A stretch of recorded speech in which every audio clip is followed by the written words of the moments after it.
intentional behavior versus stress response. We'll go through these quickly, you guys, because this is a part of it that's not going to apply as much to you. But a student says, it's too bright, they run over and they're shutting off the lights. Do you think that's intentional, or do you think that's because they're stressed out? Probably stress. Could be either, right? But probably stress. So they might need the lights off for a break.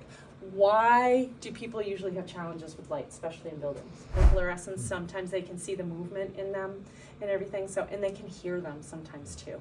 So that feedback, the noise feedback from buildings, really stresses the nervous system and can get the nervous system really angry. So you could have a student that is great and very functional outside of school, in activities, at home, with their friends, whatever it may be, and they come to school and they're just not as functional. They shut down a lot, they get upset a lot, they cry or they get angry and all those things. And oftentimes it can be an impact sometimes of the buildings themselves. That noise from the building causes more stress on that nervous system. I have a student like this right now in another school, and he hyper-focuses so much on one or two kids in the building. He literally jumped out of a window that was about 6 feet off the ground to try to get to one of the other kids that he was hyper-focusing on. Intentional behavior, crisis. Probably crisis, yeah. There's some mental health concerns there, some codependency concerns.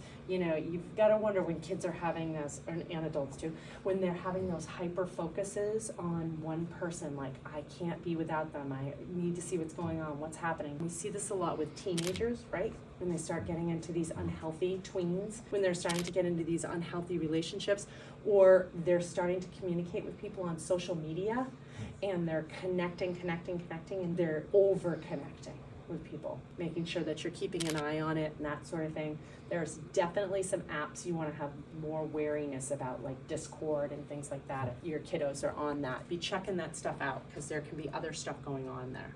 How long does it take for toxic stress to occur? About 2 to 3 months. How long was COVID? Much, much longer.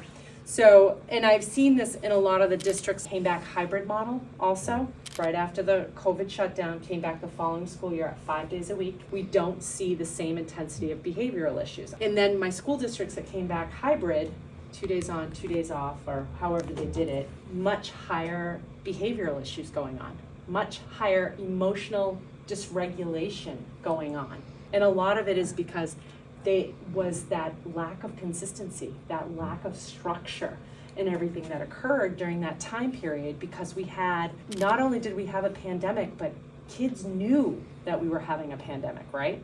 They were seeing it on the news, parents were watching the numbers rise, they were hearing about people being sick, not having supplies, all of that. That all occurred, and then we came back to school, and then a number of other things have happened where people don't feel safe, right?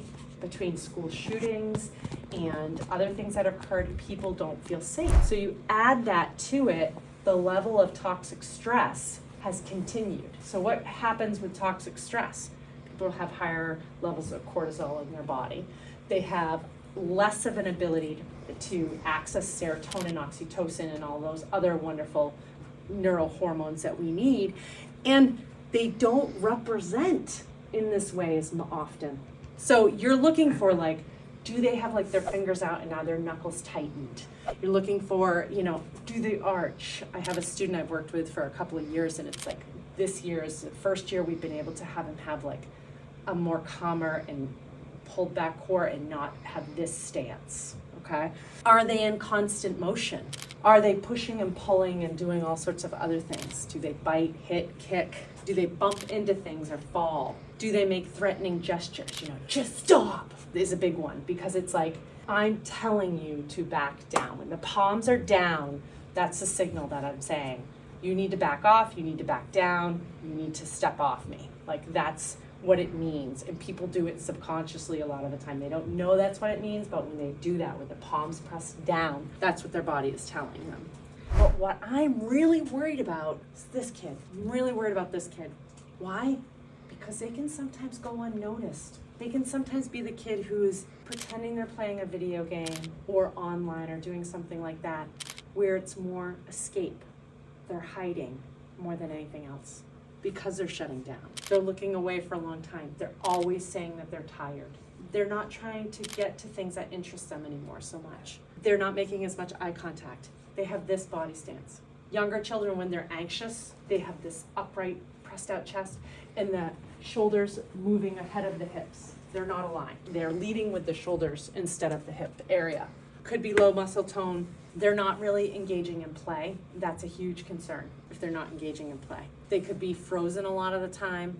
Their voice is very flat or low affect, except when they're angry or when they feel pushed. And they have, that turned down mouth. This is the kiddo that I'm really worried about because they oftentimes go unnoticed. I'm just sad today, or I don't want to talk about it. And that's concerning because we oftentimes see things after it's much more progressed with this kiddo. And unfortunately, at that point, the pattern's been laid and we have to be able to step in and help them. Hey, you seem like you're a little down. What's up? When so-and-so comes in, you seem to kind of withdraw. Is there something going on between you two? Kind of figuring out what's going on, because can this kiddo turn into that kiddo? Yes, and very quickly. Sometimes with just an incident occurring or something feeling like they're being pushed too far, they can go from that to that real quick, and then other incidences can occur. But we want to have our radar on this kid that has this body mannerisms and everything else, because this kid is saying, I need some support and I don't know how to ask for it, and I don't know what I need. I have no idea, or from whom, no clue. I just know that things don't feel right. If their baseline is that they always touch their face or twirl their hair, even when they're thinking, they kind of twirl their hair, then that's not a concern if we see that. But if that starts happening when we're talking to them about something and we're like, ooh, we're causing their anxiety to go up, that's not a reason to stop. That's a reason why we got to get more information. So are they having trouble with somebody? Friend or boyfriend or girlfriend, whatever, parents, have they withdrawn from people? If they always had a friend they talked about and now all of a sudden they're not talking about that friend, how come? When was the last time you saw them? What have they been doing? Do they have different interests? Figuring that out, what's going on with that. How's the quality of their schoolwork? Is it maintained? Has it improved? Has it declined? Where are they at with that? And do they feel it's at the level it should be? Typically work with kids who have more intensity with behavior, and oftentimes their expectations of themselves are incredibly high. Making an effort to feel pain, doing things to feel pain. My favorite strategy for that is having them hold ice, because they can feel the pain of the ice, but the ice actually sends a signal to the brain to send out hormones that actually force the body to relax. And it's a hypothermia reaction. So if you have them hold ice, it'll actually cause them to become more calm. Any of you have kids that you're like, you gotta go take a bath, and they're like, no, I'm not gonna do it. You can't make me, I'm not gonna take a bath. I don't wanna shower. I'm not dirty. Just some dirt, but I'm fine. And you're like, you're going, and you're like, push them into the bathroom, and they're like, nope. And then you hear the water running, and you kind of peek in, and you're like, oh yeah, they're faking it totally. And you're like, get in the shower. And then they get in the shower, and you hear them in there.